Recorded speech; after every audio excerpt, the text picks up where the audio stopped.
Welcome to Fixation Station, the podcast where we talk about our fixations, hyper or otherwise. Today on the podcast, we have the very funny Blaze Mancillas from New York City. How are you doing, Ooh, Blaze? I am great, Ariel. Thanks for having me. Yeah, of course. I'm good. It's Monday. I'm in New York City. Honestly, I wish I was in Amsterdam right now because I love Amsterdam. It's a lovely town. As somebody who is in Amsterdam, that is why he said that. I kind of wish I was in New York City sometimes. So Oh. grass is always greener. I hear it is greener in Amsterdam, the grass. I feel like the weed in America might be better. There's certainly a lot more options. I really want like a very low THC gummy for a family member, and that's like not like a thing here. I see. It's either get high or don't get high. Right. Mm-hmm. If anybody wants to start that business in Amsterdam, Yeah. I would be a customer. There's a niche demand in Amsterdam for people that just want to get a little high, just a little bit. I want to get my mom just a little bit high is really what it comes down to. I don't know how she'd feel about me saying that. She is not necessarily on board, which is why I want something low dose. Anyway, but you want to talk today about transit. That's been sort of my fixation for ever since I was like a little kid. I was one of those kids that liked trains. I liked Thomas the Tank Engine. I would go to train shows with my dad, and I even had like I think multiple train sets, but some that were more sort of like not toy train sets, but reproduction of actual trains that like old men collect that kids don't play with because they're fragile. I've always been really into trains. And as I've gotten older, it's sort of like manifested into just like enjoying different forms of public transit and occasionally building transit simulation games. So I'm pretty into transit. Yeah. I mean, that is a classic one, trains as hyperfixate. I don't know this creator's name, but are you familiar with the train spotting TikToker? No. Okay. It's very hard to describe. It's very wholesome. It's a young man, very into trains. But his like go-to move is that like when a train comes, he gets very excited and he like runs after it, and then he has like a GoPro at like a very weird angle of his face, and it is very very wholesome and very very popular. And I will insert his name here. Francis Bourgeoisie. Great. He has so many more followers than me though, so I don't. So will he like see a train and be like, "Oh, that's like a GE HB710. It's got 300 horsepower." Like, does that sort of thing he does? Like we're gonna see this kind of engine coming in, and Cool. he does it full time now. So occasionally they'll like let him drive trains. Oh, cool. Yeah. That sounds fun. I would love to drive a train. And what is this game you mentioned? I think sort of like one of the original ones was SimCity. I think many of us have heard of it, but if you haven't, it's a game where you're given a big plot of land and you build a city as big, as small, as chaotic, as sensical, as peaceful as you want. And I've been playing that in some form since like first or second grade. And that SimCity company gradually came with, it was a very two-dimensional game, and they came out with new games for very many years. And then they stopped sometime when I was like in college. And then during this pandemic, there's another company that started making their own city games called City Skylines. And because I've had a lot of free time during this pandemic, I spent a lot of time playing this game. And this is the kind of game that's like, there are versions of it that are like objective based. And then there's like the way that I like playing, which is like you just build this living organism that is a city, and you can maintain it and tinker with it for as long as you please. It never ends unless you destroy the city or you walk away from it. And that's like the thing where I feel like I get really obsessed building these cities, because the land is huge and the amount of attention to detail you can put into these cities is great.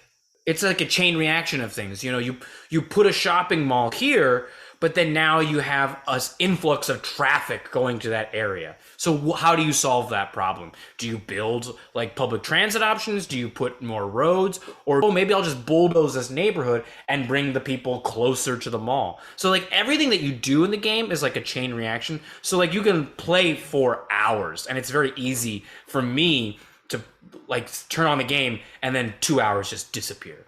But it's a bit like building a virtual train set is the best way to describe it, because when you build a train set, there's like the houses and the land and the train and all that, but this is like a virtual form of that, and it's a little bit like playing God. It sounds like it. Listeners of the podcast will know that I'm very into Stardew Valley, which is a farm sim. It's different, but it is also I know the feeling of like getting sucked into like creating this world. And it is so fascinating how little decisions that were made 100 years ago like deeply impact how we live our lives today. The fact, for example, that like America decided to like go all in on the car deeply affects everybody's like mental health of like absolutely 300 million people today. Do you know about the history of jaywalking?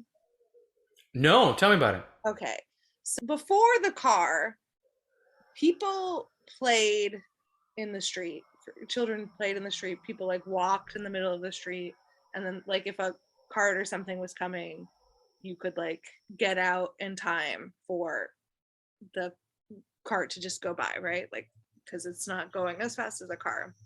And then when cars were first introduced, people still were like playing in the street and stuff, but like the car would go fast and people died. And it was like a very up in the air question, who was going to budge? Like a lot of people were very anti-car. They were like, if you're in a city and you're on the car, you should have to go slower or like get out and push it. And the automobile industry really went heavy on basically victim blaming the people that cars were killing as being like stupid, because a J, like the J in jaywalking, it used to be a slur for like a country bumpkin, like a hillbilly, like a redneck. I don't think it's like a synonym for either of those things, but in that area.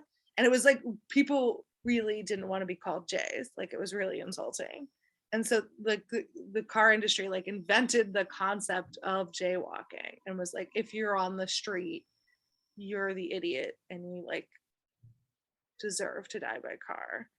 And I'm sure there's also plenty of money like given to the government too. I don't think it was just a relations campaign, but I do think that's how they won the hearts and minds. And as a result, like a lot of America is like, I would argue, not all that livable. I mean, people live there, so I guess livable is subjective. But like when I'm in America, like outside of like New York City, it is sort of amazing like how difficult it is to get around without a car. Yeah, absolutely. I mean, I'm from California, so I got my license when I was 16. And that was like my goal in life. You know what I mean? Like it's California. Every 16-year-old gets a car. It may be shitty, but you're gonna get a car. And I just remember like times like going to a friend's party at their house, and people were parked in the driveway. People were parked outside on the curb, and thinking, man, I gotta park like a block away, and thinking that was like insane. Like insane, even in college, because I went to college in Honolulu, which is also a very car-centric place. And it's like the thought of parking a block away was like ridiculous to me. And now, as a New Yorker who loves to walk and loves to take public transit and no longer owns a car, it's like hilarious to me. Just walking anywhere in California was just like crazy. And it's hostile to walk many places because you're like walking along a busy thoroughfare. It's like, that's not pleasant. Like it makes you agitated and nervous, and there's pollution. So like a lot of times there aren't even, I don't know about California, but like in a lot of like suburbia, there just like aren't sidewalks. Yes, and you see that like in wealthy neighborhoods, there aren't sidewalks, and it's like to keep the poor people out. Which again, like my fascination with transit goes beyond just like tinkering with little toys. Like I'm from California, which feels like a place that's not old. And then I moved to New York City, which is old, and I get to see like history and like how transit has changed. And I'm very much like an anti-car in the city person. Like I don't think we need to be as accommodating to cars in New York City. It needs to be a more person town. And I follow all these Twitter accounts that are very anti-car, and I love it. I love driving. Don't get me wrong. I love driving. Like my grandfather on my mom's side was a race car driver, and he was a mechanic on like super fast cars. I love it, and I hope to own a car someday. However, if I live in New York City, there's just no fucking need for a car. There's just no need except to leave. Yeah, because I don't know how to drive. It's related to my ADHD. It's like very, very difficult for me. I've only ever taken lessons in the Netherlands, and I bet I could actually like pass a driver's test in America, but then I would like don't know how to drive. It was like right in my wheelhouse of like it's something you have to be paying attention to at all times, which is difficult for me. And I found it boring. Oh, great. No, I mean, I'm serious because don't find it boring. So It's like if you find it boring, then it's like, why do that activity? Because there are many options for you. I mean, it limits where I can live, I guess. I remember I had taken lessons during grad school. The theory was that it would be like a nice break from like working on my thesis. And instead I would just like call my mom crying. Being like, wow. This is difficult and boring. But yeah, like a couple of years later, I was like, maybe I should try again. Because in the Netherlands, I think in most of Europe, the default is to learn on, we call it like a standard here. Oh yeah, manual transmission. Manual transmission. Yeah. I was like, maybe I could learn in the Netherlands, at least you can get like a special license only for automatic. I should try that because that's like one less thing I have to pay attention to. And I did one lesson with that. And the guy was like, how many like hours have you already done? And I think I said 20, but it was actually 40. And he was like, oh, because like after 20 hours, I'd expect you to know how to steer. Oh man. And he was like, we can do this. I'll like take your money, but like I can't promise you'll ever pass your test. And I was like, you know what? I'll just take the tram. It is annoying, especially because like at that time, like I was speaking English like in corporations like all over the Netherlands. And occasionally I'd be like, this journey would be half as long if I had a car. Yeah. I can understand intellectually why it would be fun. Like I get it, like I learned to drive on a manual transmission, but from what I understand, it's like that. No one does that in America anymore. In fact, they hardly make cars with a stick shift. So like I feel like I was like from another era. Like my dad taught me how to drive a manual transmission. I'm very grateful for it. Both my parents know how to drive manual transmission, but the amount of times that I've gotten into a car, especially like in the last 10 years, and I saw a stick shift is like, I don't know, 0. Yeah. And I know in Europe, it's like the complete opposite. Everyone still drives with stick shifts. The ability to drive a manual transmission car seems like a skill that people in Europe are willing to celebrate and to pass along. And in America, no one needs to know how to drive a manual transmission car or even how their car works. No one cares about that in America. They just need it to get you places. I just always think it's funny, like the European philosophy of driving. I'm not sure if it's still this way, but I was always under the impression, especially from like Germans, it's like when you're driving, you're driving. You're only driving. And I just remember as a kid getting into like a Porsche or a Mercedes or a BMW like prior to like the mid 90s, and there wouldn't be cup holders in the car. Right. Yeah. Because Germans were like, what are you doing eating a meal while you're driving? You should have your hands in 10 and 2 and just keep on moving. But in America, we want to be eating, we want to be drinking, we want to be doing our makeup, doing our hair, listening to tunes. And I just think it's like, it's so funny, the difference. Like to me, I love driving, but like, I want a fucking cup holder in my car. Yeah, it's funny because I really, when I was really struggling to learn how to drive, I would constantly bitch about needing to learn how to drive stick. And Dutch people would be like, but you have more control if you drive stick. It is also, I think, it's more environment. Driving stick is better for the environment, I believe. Is it? I think my understanding is that automatic transmission is more of a blunt tool. And so you'll like shift gears when you don't necessarily have to. I see. And that uses more gas. That's my understanding. And I do think there is also probably there was going to be like a difference in attitude towards that. Although, honestly, I think this is kind of a tangent, but I actually think Dutch people are less worried about climate change than Americans. I Oh, mean, like, obviously, like, someone very far on the left here would be more concerned about it than someone very far on the right in the States. But, like, someone on the very far left in the Netherlands, I think, cares less about climate change than in America. I think there's a lot of truth to your idea that automatic is bad for climate change, because it's just like you mash the gas down and you mash the brake down, and that's just not how you drive when you drive a stick, even if you're going Right. fast, you know. Yeah, I understand the appeal because I was constantly asking people to explain it to me. Intellectually, like I get it why it would be fun. You have power, you can go like anywhere you want to go. It's just you on the like open road. But yeah, in practice that's not my experience of it. But I really part of the one of the theses of this podcast is just that like everything is interesting if you care about it. Sure.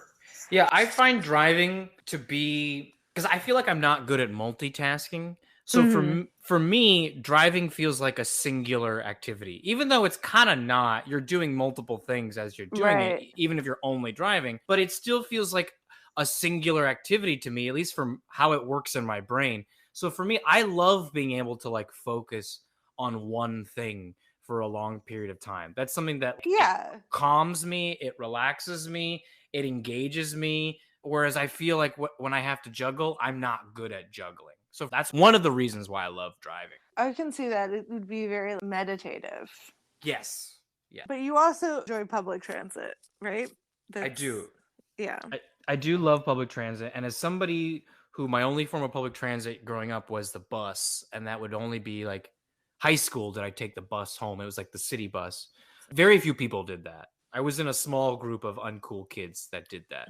Um, and living in New York is just like a dream because I love trains. I love things like that. And it's been so nice to be on this coast and to take subways everywhere, to take Metro North, to take Long Island Railroad, to take New York City Ferry is like a new thing that I was like a very early adopter of.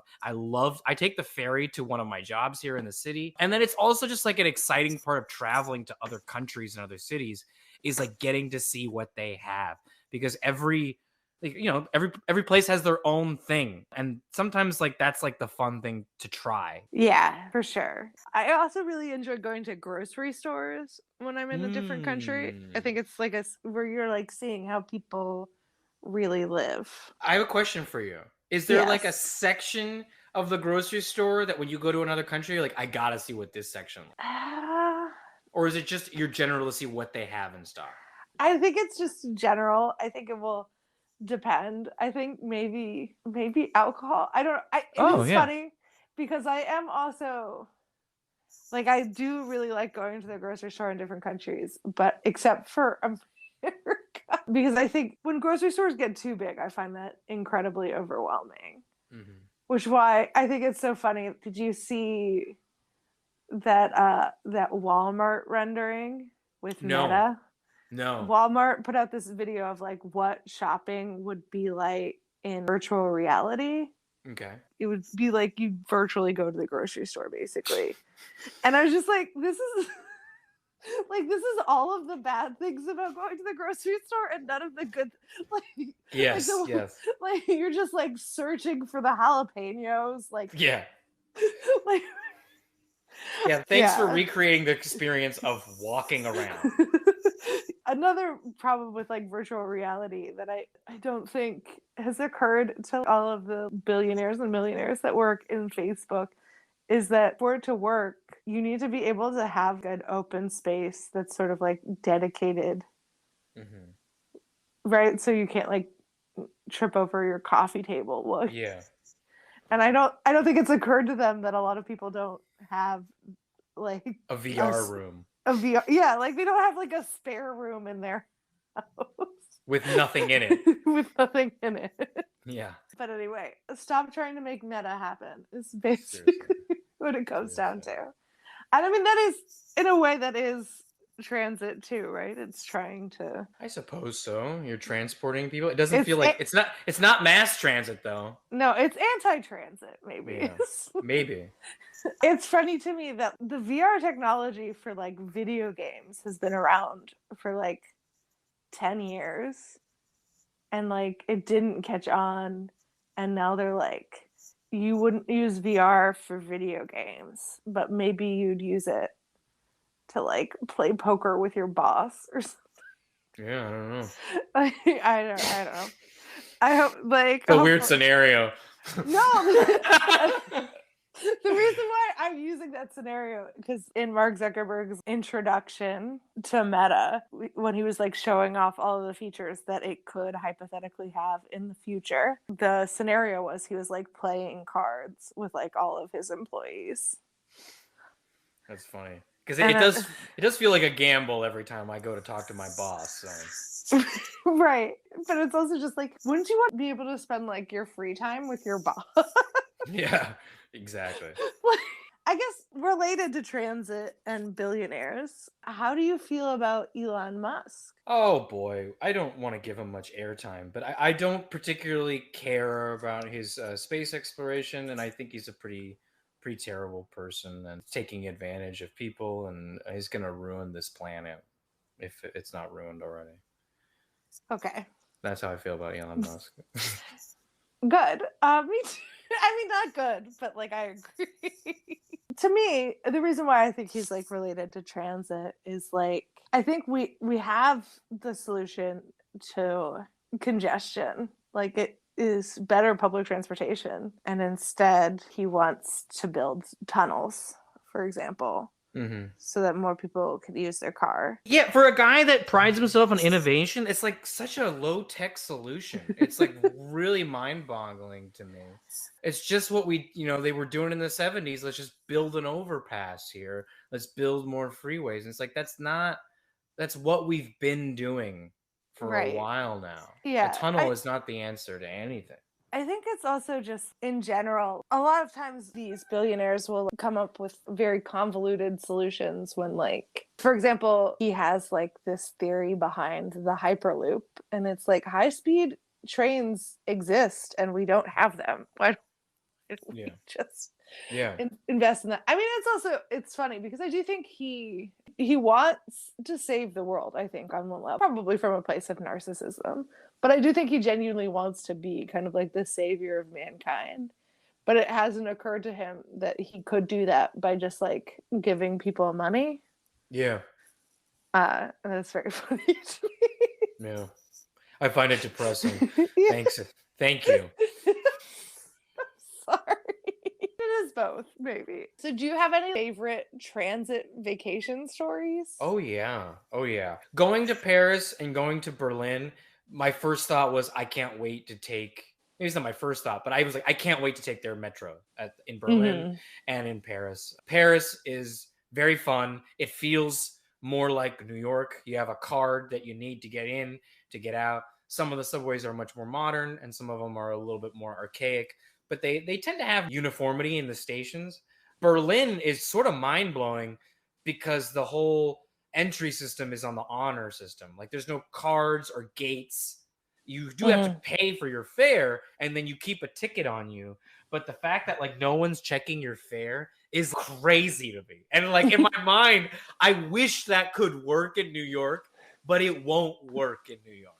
What I think they should do in New York is just make it free. I think that's a great idea. Yeah.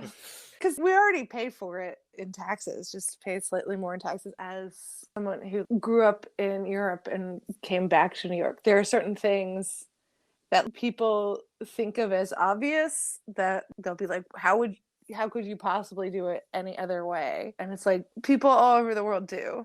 And one example of that is the idea that cops would be traffic enforcement. So in the Netherlands, the way it works, you have one pass that's basically for everything.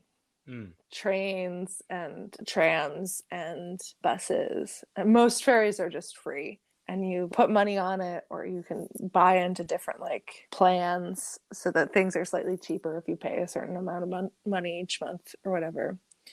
But like there are barriers to get on the train, to get on the subway, but there are also like occasionally people will come and check to see if you've paid on the train, right? And if you don't, you pay a fine.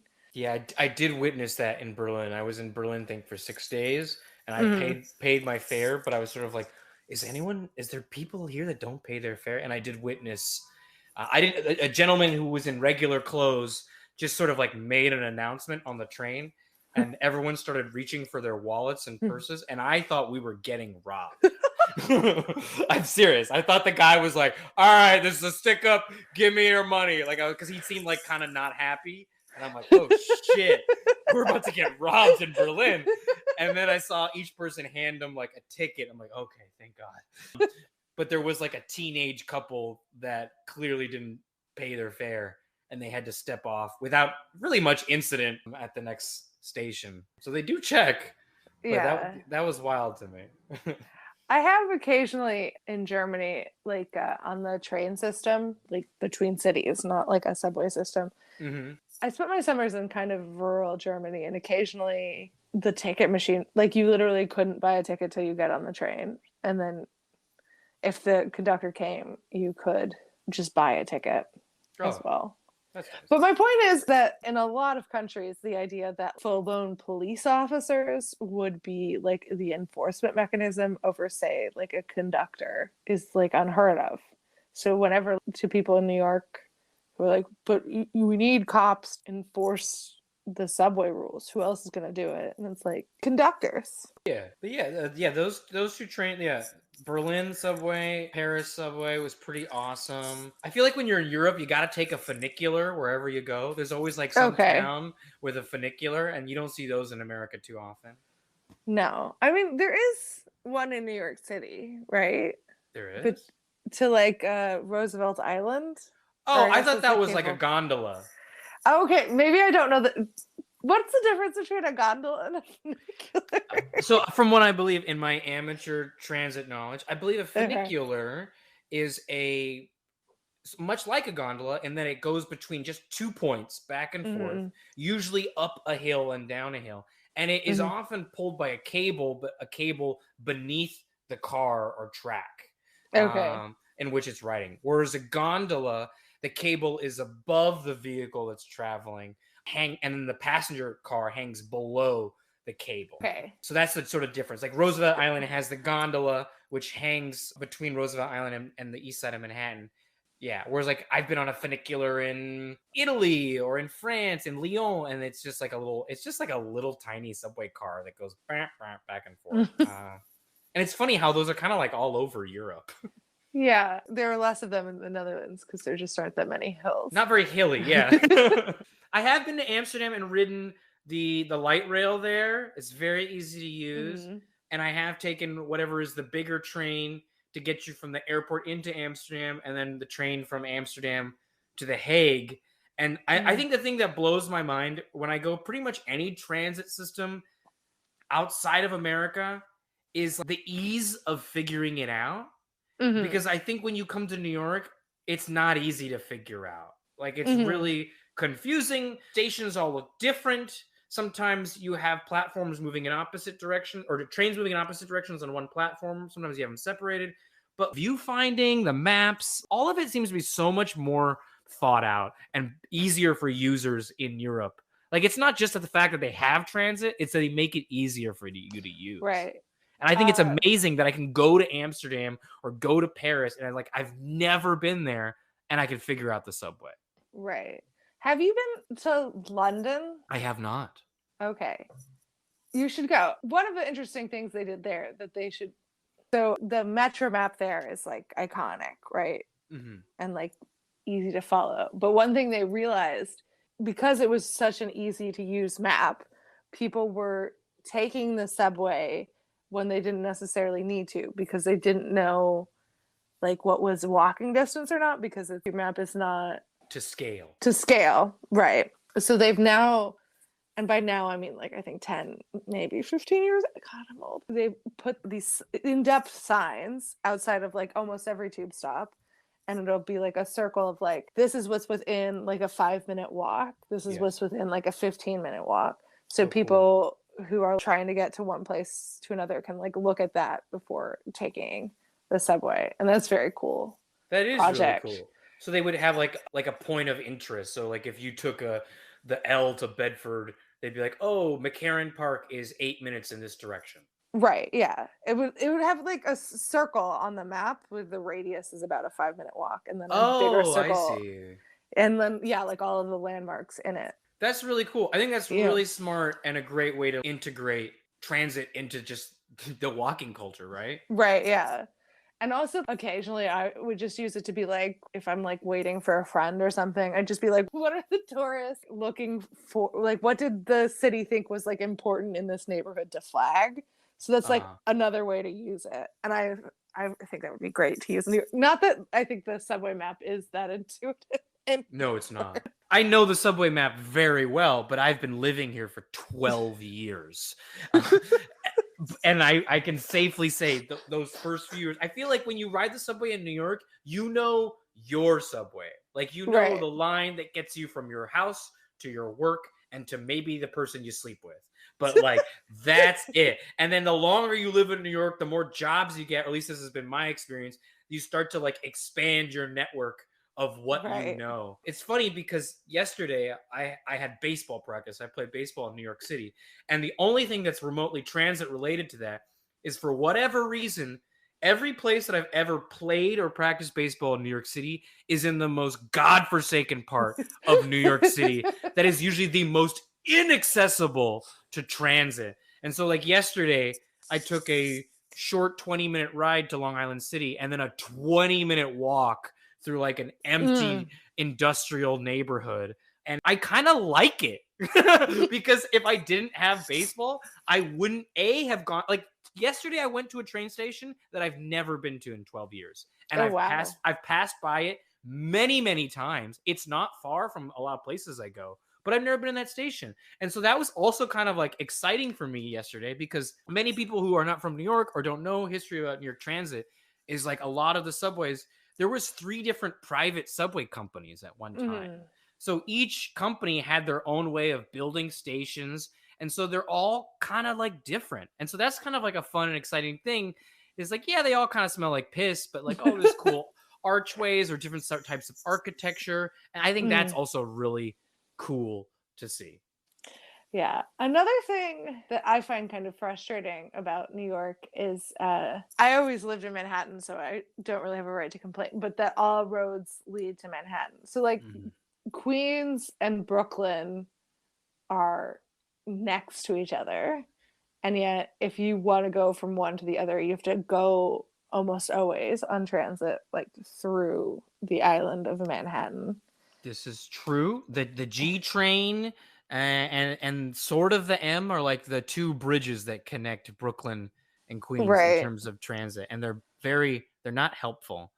Do you know about New York City's plan to alleviate that issue? No, why don't you tell me? Yeah, so there's this thing that's been an idea for I think at least a decade, but it's like the cross borough transit line. I think that's what it's called. But essentially, there is a freight line, like an underutilized freight line that goes from Brooklyn near Bay Ridge through Brownsville, Canarsie, and then up through Queens, and then over to Astoria. It's like an old rail freight line that doesn't get much use. And there's ideas to turn that into a subway line, or at least a rapid Mhm. transit, because it may not have to be underground. These are like Mm. exposed tracks that kind of go through like a ditch in these various neighborhoods. And it would be it would be really good for the city transit wise, because not only would it connect Brooklyn and Queens, which, like you say, are often mostly connected through Manhattan, but like a lot of the neighborhoods that this train would service are like places that are considered transit deserts. And a lot of Mhm. times those places have like the lowest wage earning people in the city. So there Right. are plans to solve that problem. But knowing what many of us know about like New York City and how they get things done, it may be a long time. Yeah.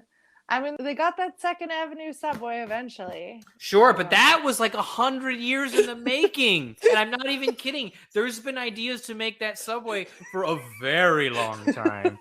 And it stopped and started many times. And in fact, if you follow the Twitter account Second Avenue Sagas. It's a very pro-transit, pro-bike Twitter handle that sort of the name is inspired by the Second Avenue subway just going on forever and never getting built. But they also, if you're into transit and you're into pro public transit legislation and news and gossip, that's a Twitter handle worth checking out, Second Avenue Sagas. But yes, they did build a Second Avenue subway. And like, I think the week it opened, I made sure to go ride it because I just wanted to ride it because it was so fun. Yeah, it's nice. Here's a controversial thing. Okay. How do you feel if somebody is new in town or just visiting and refers to the subway as a metro? Like, how do you feel? It does not bother me. My first thought is like, you must be from Europe, and that's fine. It wouldn't bother me, but I would tell that person, hey, no one calls it that. People call it the subway or people call it the train. If you don't want to sound like a dummy or a tourist, call it one of those two things. But if people want to call it the metro, they're more than welcome to. It's just everyone's going to give you a weird face if you say that. I call it the train a lot, but it is funny to me because I don't really think that it... I mean, I guess it is. I think taking the subway is such a different experience than, say, like taking the train. Yes. When you say taking it, you mean by calling it that or taking like an actual heavy rail train? Yeah, I guess like, yeah, it's confusing, right? The fact that people call the subway the train and also like heavy rail the train is like a little bit confusing sometimes. Yes. I think though, if someone says I'm taking the subway, they can only live in one city on this planet, right? Like that means New York, wouldn't you say? Yeah, I think so. Yeah. Because I don't think they call it the subway anywhere else. I do sometimes, but my family is from New York, so that's probably why. But I've graduated now to calling mostly the metro. How do you feel about the DC metro? Oh, I love it. Yeah, I love it. I love it. I think the DC metro is really cool because like a lot of it was built in the late 70s, and there's like this beautiful like brutalist like reinforced concrete architecture. Like it's like what in the 70s what they thought the future was going to look like. And it's really cool to me. I do enjoy architecture. I'm not an expert on any of these things, but like I like the look of the stations of the DC metro. Very high arch ceilings, well lit. I'm not a big fan of cushioned or cloth seating because like that tends to hold in filth, but they are comfortable. And you're not allowed to eat on them. Which is bullshit. That I don't agree with that policy. I think that's bullshit. I think people should be able to eat on public transit. Does it make things more dirty? Yes. But this is America. We don't get paid for our commute to work like France, which I don't know if people know that. Like in France, they get paid for their commute. Isn't that fucking crazy? Or is that awesome? You know what I mean? Like, yeah, I mean, it makes sense. But this is America. We're dying here. We are trying to work our asses off and not sleep. We should be able to consume our shitty breakfast on the subway or metro. Okay. I think that's beautiful. It's surprising to me, like Mayor Bloomberg, who is so out of touch with humans because he's such a rich fucking guy. That was like the most in touch thing he did. I remember people talking about banning food on the subways when he was mayor because they were filthy. And he was like, I'm not going to do that. I see too many parents taking their kids to school on the subway, having breakfast with their kids. And he's like, I'm not going to do that. I couldn't believe he could think about other human beings like that. Do you prefer people not eat on transit? Well, I mean, now with masks, it's difficult, I guess. But no, I am in general in favor, for the reasons that you said. It's so hard and people work so hard and they might as well work. I do know a lot of people in DC who are like, the trains are nicer because people don't eat on them. I don't doubt that.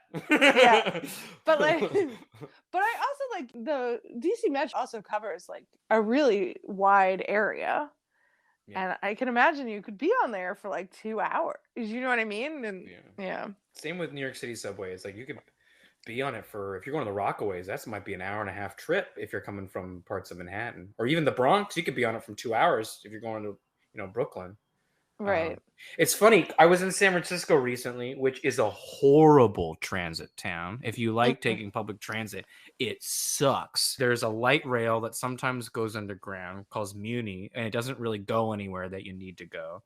And then there's buses everywhere, which are kind of slow because they get stuck in traffic. But I was going to a friend's apartment when I was in San Francisco over the holidays, and he literally lived in a direct line from me 3 miles away on the same street, but just 3 miles on the other side of the city. And I was telling my girlfriend, who's a native New Yorker, I was like, oh yeah, I'm going to my friend Jorge's apartment. It's funny, he lives on the same street as me, but 3 miles away, but I have to take the bus, and the bus takes 45 minutes. If I walk, it takes 40 minutes. And my girlfriend lives 11 miles away from me in New York City. So when she takes the train to and from my apartment to her place, it's about an hour. And she was like, you're only going 3 miles and it takes you 45 minutes? I'm like, yeah, that's why San Francisco sucks. Because I could do the same 45 minutes in New York and I can go 11 miles. And that blows my mind. Right. I think that is also probably, I've never been to San Francisco, but I do think of public transport when I think of the cable cars. Right? Yes. Like it used to be a transit city, but now, of course, the tech people moved in and...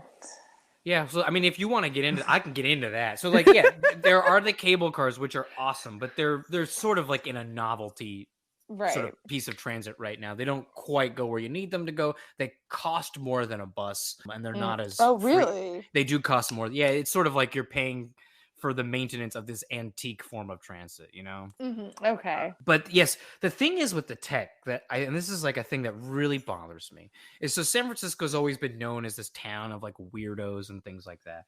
And there's always been a lot of tech coming into the Bay Area for a long time. But those people that worked in tech didn't live in San Francisco because a lot of these tech employers were not based in the city. You know, they were making their things south of the city in places like San Jose and Sunnyvale and Los Gatos, you know, places where Netflix and Google are all headquartered. However, in the past 10 years, these companies have wanted to offer more perks to their employees. And so they offer these free luxury shuttle services that go to all places all over the Bay Area, especially San Francisco.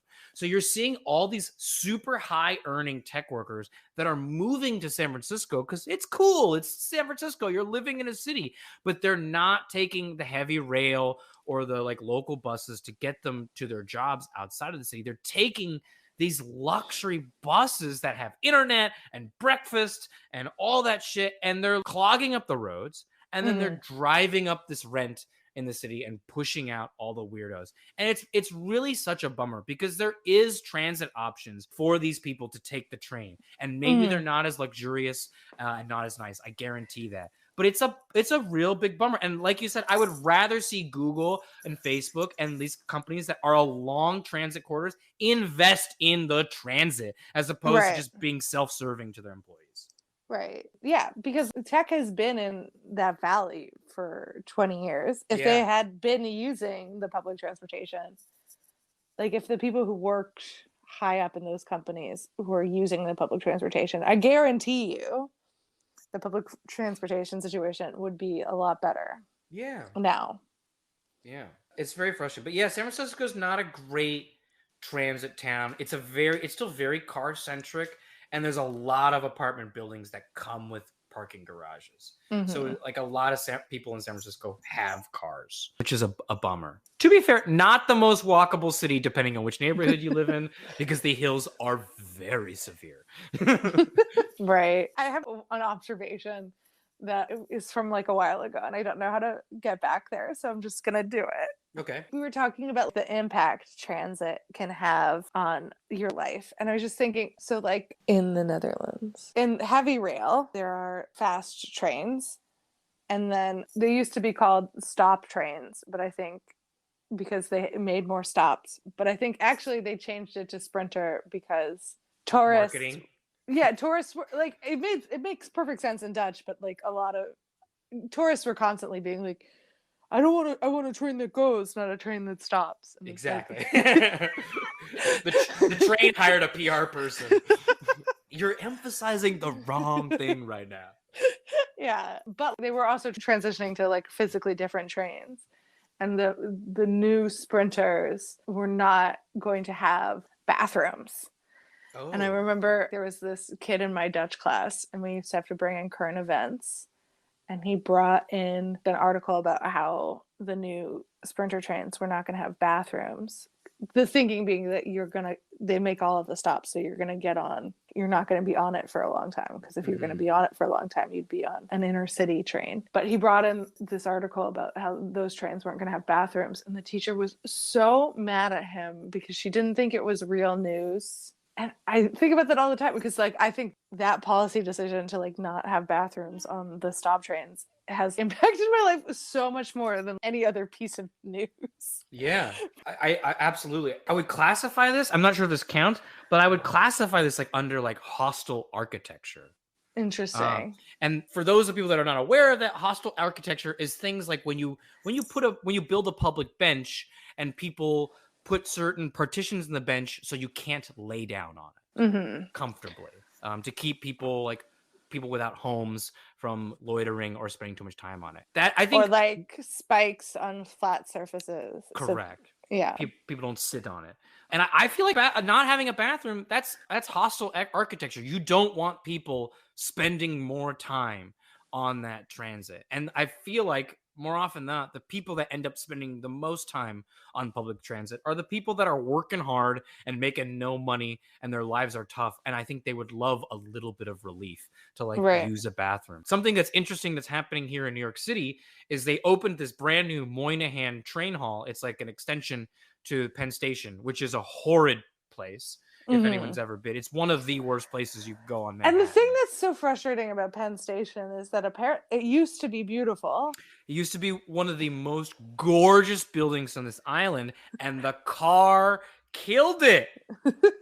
Madison Square Garden, man. Yes, Penn Station was gorgeous and fell into disrepair because people started falling in love with cars, and then they just bulldozed the damn thing and built a new Penn Station under Madison Square Garden, and it's a horrid place. But what I wanted to say, the worst. Yeah, it's the worst. But they opened the Moynihan Train Hall, which is like an extension of it, and it's in the old post office. And it's a beautiful space. However, and I went and visited the day it opened because I was so excited. I'm a nerd. But this is on like the Long Island Railroad side. Correct. Yeah, that serves Long Island Railroad on the west side of the city. And there are no benches. There are no places to sit that aren't at a bar or restaurant, meaning where you have to spend money. And people are trying to change that. I saw an article this week that they need to change that, because not only does that affect, it keeps out people without homes, which if you're trying to do that, what's your fucking problem? I think you should let people get some rest. But also people that, have various issues where they're not mobile, whether they're like they can't use their legs or body parts the way, or they need to rest themselves when maybe they're older. Like that's not good for them. Like that's hostile. And you have people in that station sitting on the floor while they wait for their train. Like it's fucking ridiculous, Right. Yeah. It is also sort of like, it's like the flip side of, what do they call it? Like, I think it's like the crosscut effect. What's that? I might be getting the name wrong, but I think crosscut is like, on the curbs of sidewalks, when you're to cross the street, it gets lower. There's like a ramp sort of embedded in the curb. Yes. I think that's called a crosscut. I will double check this. Dear listener, it's called a curb cut because it's cut into the curb. And those were put in place because people with disabilities fought for them because it's necessary for using a wheelchair, among other things. But then it had like so many benefits for so many other, like people with children, people who people are, doing deliveries. Yeah, people carrying groceries, like just so like it was like meant to help this one group of people, but it helped like everybody. People came up with a name for when you do that, and they call it like the crosscut effect. But like this is like the opposite of that, where like you're trying to hurt the unhoused population and also hurting everybody else in the process. Oh, interesting. I didn't even think of that. Yeah. It's funny because we just got crosscuts on my corner maybe a few months ago. And I live in the Upper West Side, which is like a very old neighborhood that's been around for a while. And I think we just like, it's funny because I've seen my intersection. I've been in this corner apartment like for 7 years, and I've seen this intersection go through several different redesigns. It's been very interesting to see. But yeah, we did get crosscuts only recently. That's amazing. I I mean, know. It's also sad. like sad, like in a like in a bad way. To be clear. Yeah. Like hard to believe. Yeah, I live on busy Amsterdam Avenue, which is like used to be like 4 lanes going uptown, and now it's only 3 with a parking on one side and a dedicated bike lane on the other. And I think that's wonderful. But I've like been in cabs at like 4 a.m. on the way to the airport, and a cab driver is like, I don't know what the deal with all these bike lanes are. I was like, who's using it right now? Who needs it? And I was like, dude, you're talking to the wrong person. I don't have a car. Right. Get me to the airport. It's 4 a.m. Like, yeah, that was sort of a boat. Sorry, what I was gonna say, I take back already. But I was gonna say that was kind of a bonus of Corona, is that like I never thought I would bike around New York City, because I'm used to biking around like Amsterdam, where it is incredibly safe. But then like during the summer months, I was like not using the subway, and so I just started using the bikes, and it's fun. It's fun to bike around New York City. it is fun. It is measurably better than it was like even like 10 years ago. Oh, I'm sure. I remember being here, and I never even saw these green painted dedicated bike lanes. I think it's great that they have them now. I think it's really amazing. Yeah. Yeah, transit is the best. I love high-speed trains, man. Getting to take a high-speed train from like Amsterdam to Paris is like one of the more exciting things I've done. That was really, really cool. That's a great train. So fun. Yeah. And then I've taken a high-speed train from Paris to Lyon, which is also very beautiful and very fun. Yeah, transit is just so fun and so great. I really love it. I do. And it's so important and affects so much, as I said. Yeah, I've been to places like I've been to talk about another really not great transit town. Like I've been to Manila, and Manila is one of the most chaotic, busiest, biggest like metropolitan areas on the planet. And like there's nothing more miserable than driving around in Manila. Like it's just because there's like this idea, people used to think that, oh, you add more lanes to a road and you alleviate traffic, and it's actually the opposite happens. Like you add more lanes and then more cars will fill that in.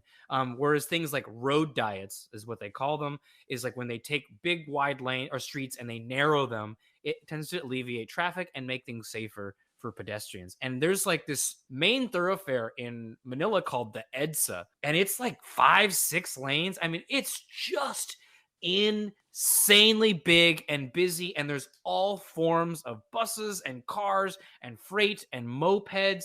It's really crazy, and it's really stressful, and it's kind of sad because it's the Philippines, so it's warm, and the smog is just horrible. You just feel like you're breathing in smog all day.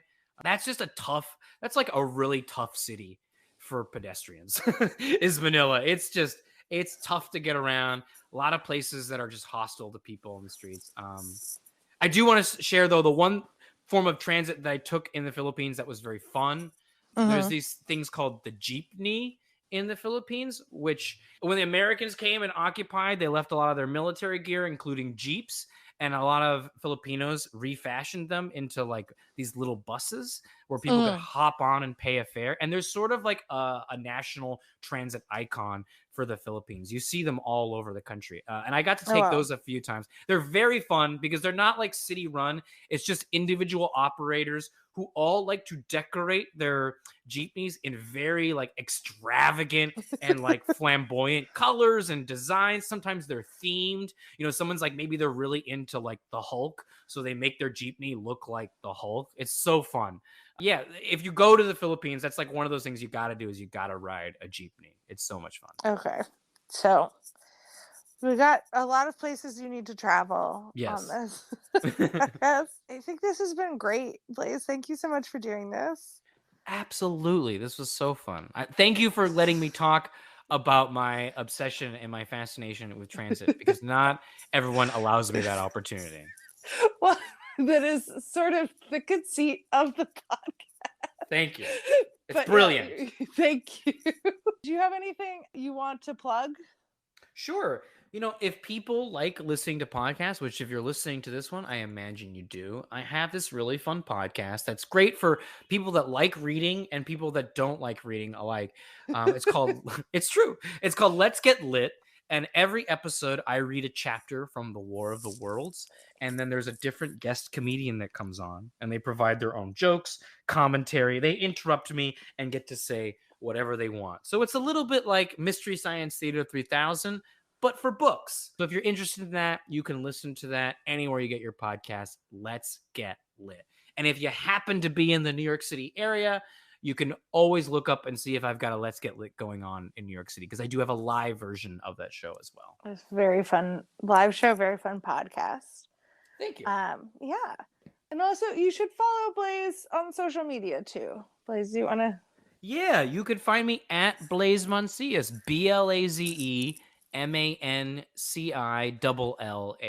it's Instagram, Twitter, TikTok, all those things at Blaze Mancillas.